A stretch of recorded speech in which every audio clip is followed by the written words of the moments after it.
Fast and Furious 8, or The Fate of the Furious, is directed by F. Gary Gray and stars all of the previous cast: Vin Diesel, Michelle Rodriguez, Dwayne Johnson, Jason Statham, and newcomer Charlize Theron. And I have no idea what the plot is. Basically, Dom, Vin Diesel's character, turns bad and goes against the rest of them.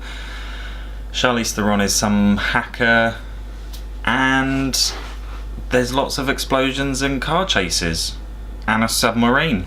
That's pretty much it for plot. Now, there are two parts of me when it comes to the Fast and Furious franchise, especially with this film. There's the part of me that looks at it as a film, comparing it to other films that people have spent a lot of time and money making, writing a decent script and working hard for. I mean, don't get me wrong, this probably would have been hard going to create, and any film is going to be hard work.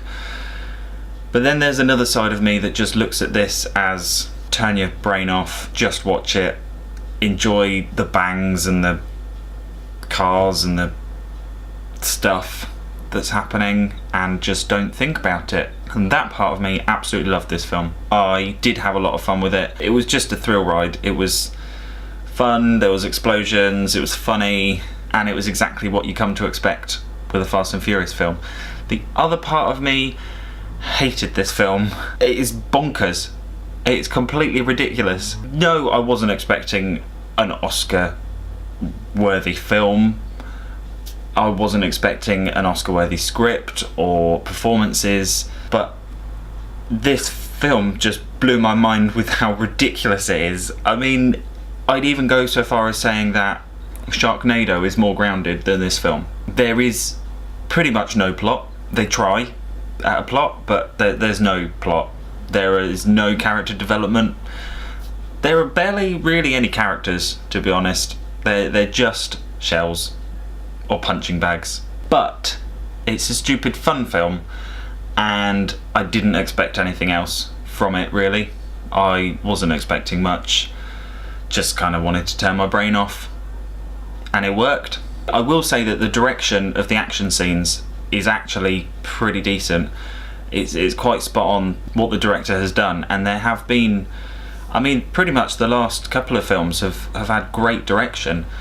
The script is garbage, but the direction is actually pretty decent, and the action scenes are well shot, well choreographed, well created and thought out, and that must have taken a lot of work and time to figure all of that out. The fight sequences as well, there's quite a lot of hand-to-hand combat in this franchise now, and the fight choreography is incredible.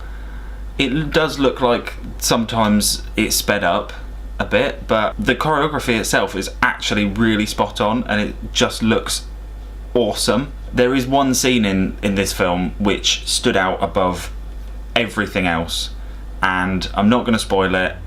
It's towards the end, but it's funny, badass, just incredibly directed. I loved it. I loved that scene. And the car chases are absolutely epic. They've really come up with some creative ways to use cars and tanks and a submarine, and I do commend them for that. It's very creative, very just bonkers, but ingenious as well at the same time. The two standout characters for me were Jason Statham and Dwayne Johnson. They carried this film. I thought they were funny, badass, just everything that you want in a character in this film. My least favourite character was Vin Diesel's character, Dom. Oh god, the acting was terrible. It was awful.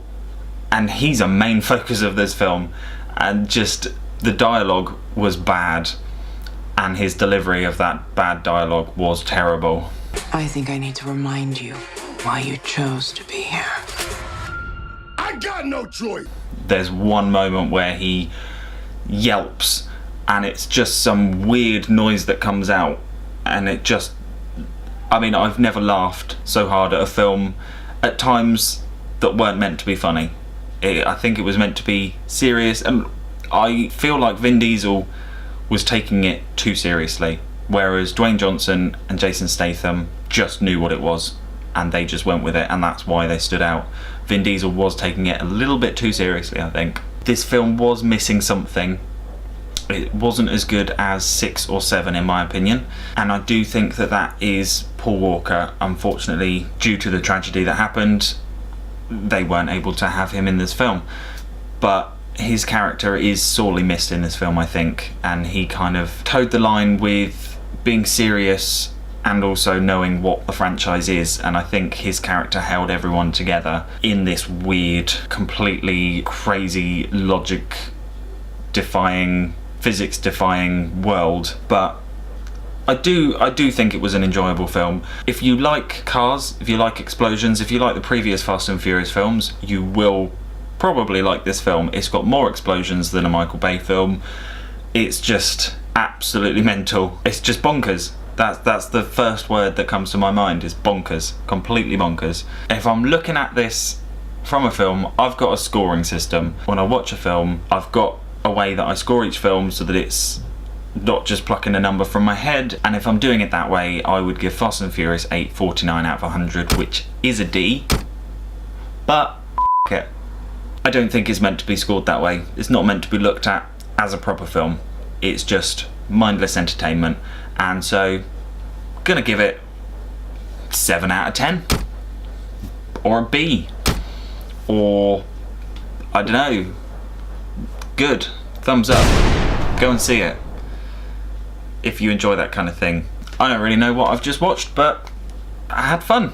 If you've seen Fast and Furious 8, let me know what you think in the comments down below. I don't know how it's going to be received. Critics have been a bit mixed with this one, whereas before they've just gone with it. I think this one, it is a bit darker, so it kind of does take away from the fun element to an extent, even though it is funny as well.